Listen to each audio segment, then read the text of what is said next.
আজকে কোরআন থেকে একটি গল্প শোনাতে চাই, আপনারা কি রাজি? ইনশাআল্লাহ। গল্পের শিরোনাম হলো আগুন হলো ফুল বাগান। হযরত ইব্রাহিম আলাইহিস সালাম তিনি একটির পরে একটি সত্যের দাওয়াত দিয়ে চলছে। পাল্টা নমরুদ শুধুই তার বিরোধিতা করছে, আল্লাহ মানে না, রাসূল মানে না, সত্যের ধারে কাছেও আসবে না। শেষ পর্যন্ত ইব্রাহিম আলাইহিস সালামকে একটি দাওয়াত দেওয়া হলো। তিনি আকাশের দিকে নজর দিয়ে বললেন, ইন্নী সাকিম, আমি অসুস্থ। আসলে তিনি মানসিকভাবে অসুস্থ ছিলেন, যে তার উম্মতেরা সবাই শিরক বিদআতের সাথে লিপ্ত, কী করে তিনি সুস্থ থাকবেন। ওরা সব মেলা থেকে সকলেই বলে উঠলো, এই কাজ ইব্রাহিম ছাড়া কেউ করে।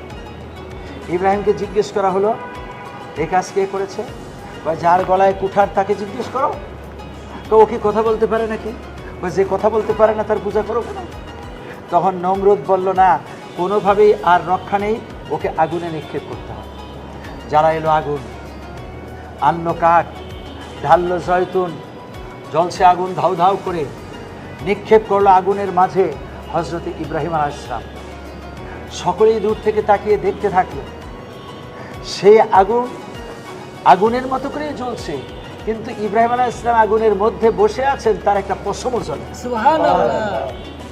শেষ পর্যন্ত ফুল বাগান যেমন আগুন হয়ে গেল তেমন। সুবহানাল্লাহ। তিনি সেখানে বসে বসে সুমধুর ফল খাচ্ছেন, আবার আরামের সাথে বসে আছেন। আগুনের মধ্যে হেঁটে তিনি বাড়িতে চলে গেলেন। বন্ধুগণ, যদিও বলেছি গল্প, গল্প নয়, ইহাই বাস্তব। আল্লাহ আগুনকে বলে দিয়েছেন, হে আগুন, আমার বন্ধুর জন্য তুমি শান্তিদায়ক হয়ে যাও। এমন গরম থেকো না, বন্ধু কষ্ট পায়। এমন শীতল হয়েও না, বন্ধু কষ্ট পায়। এমন থাকো যাতে বন্ধু আরাম পায়। ফুল বাগানের মধ্যে একটি মানুষের আরাম যত বেশি, ইব্রাহিম আলাইহিস সালামের আগুনের মধ্যে আরাম ছিল তার চেয়েও বেশি। বন্ধুগণ, আল্লাহকে মানার মতো মানলে আল্লাহ এভাবেই সাহায্য করেন। আমরা আল্লাহর সাহায্য সকলেই কামনা করছি। আসসালামু আলাইকুম ওয়া রাহমাতুল্লাহি ওয়া বারাকাতুহু।